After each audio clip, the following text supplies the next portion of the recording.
Hij was te weinig, man. They'd say in Afrikaans, he was too fast, man. Rugby fans love to argue about who's the greatest. Some will tell you it's a World Cup winner, others point to record-breaking try machines, or players who redefine their position. But what if one of the greatest ever barely got a chance to show it on the world stage?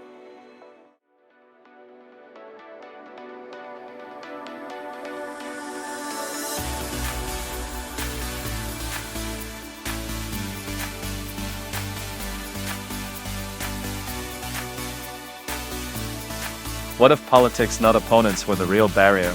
That's the story of Danie Gerber, a man whose talent lit up South African rugby, but whose career was held hostage by apartheid.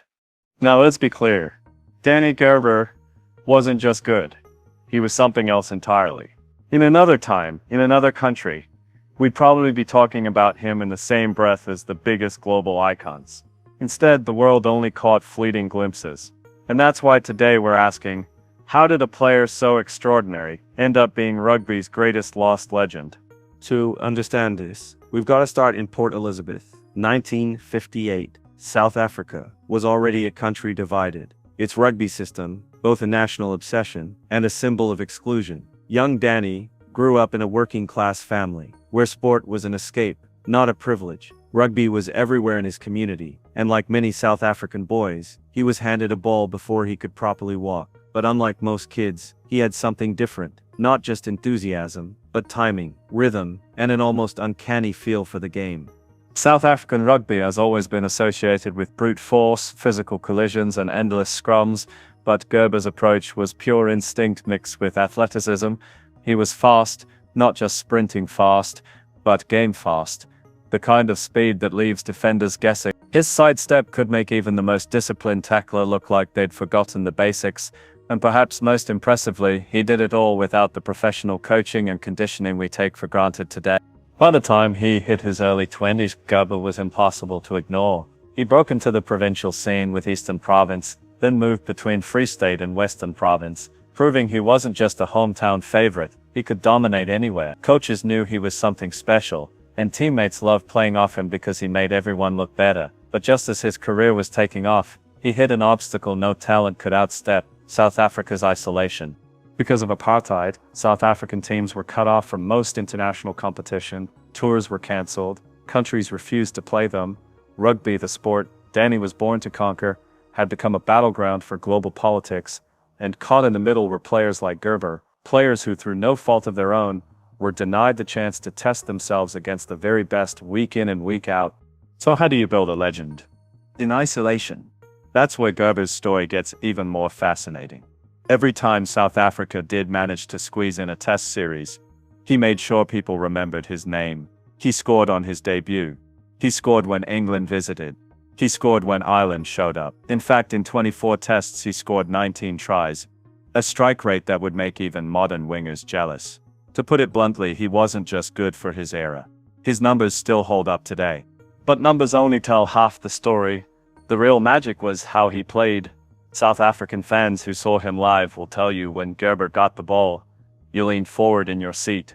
You knew something was about to happen, and in a country obsessed with heavy forwards and tactical kicking, here was a center who played like a game breaker. He made rugby look exciting, unpredictable, and alive.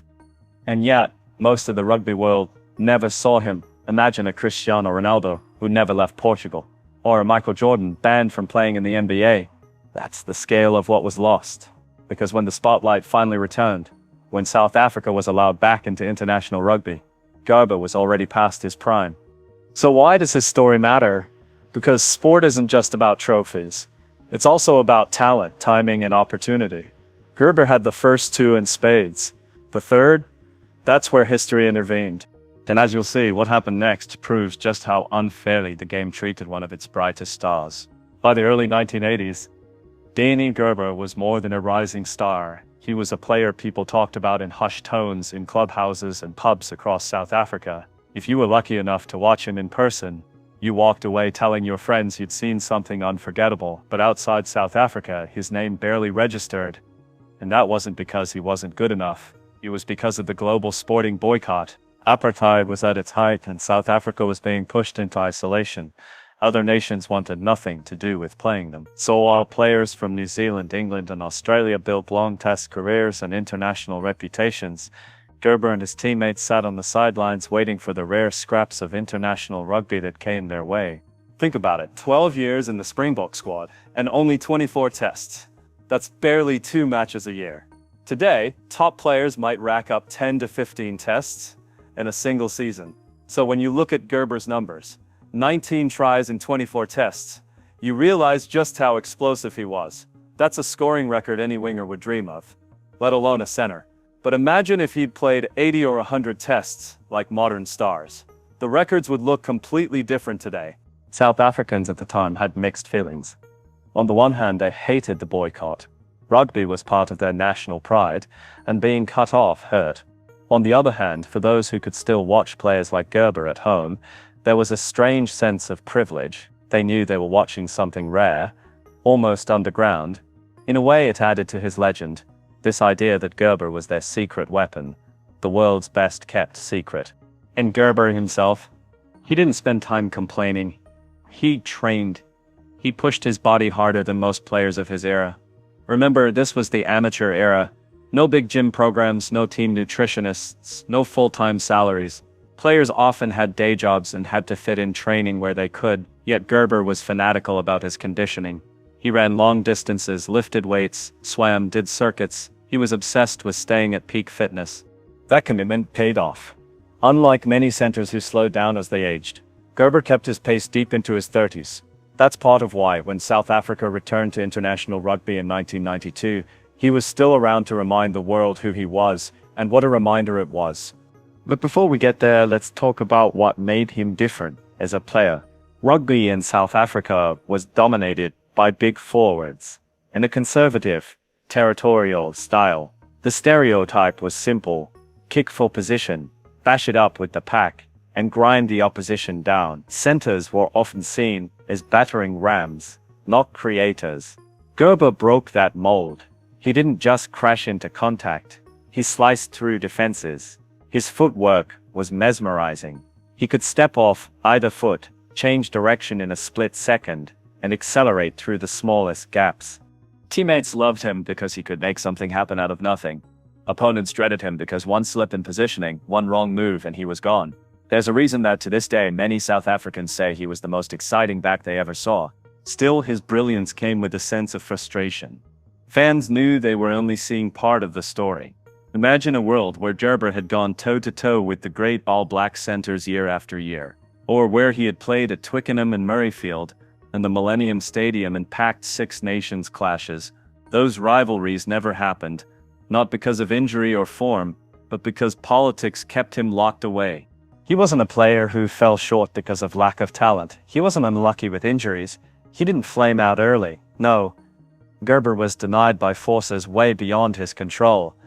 And that denial doesn't just define his career, it defines how we think about rugby history itself. Because here's the uncomfortable truth: if Gerber had played in a normal era, his name would be on every greatest of all time list without debate. Instead, he's a legend hidden in plain sight, known deeply in South Africa, admired by hardcore fans who dig into history, but invisible to the casual global rugby audience. And that leads us to a turning point in his career.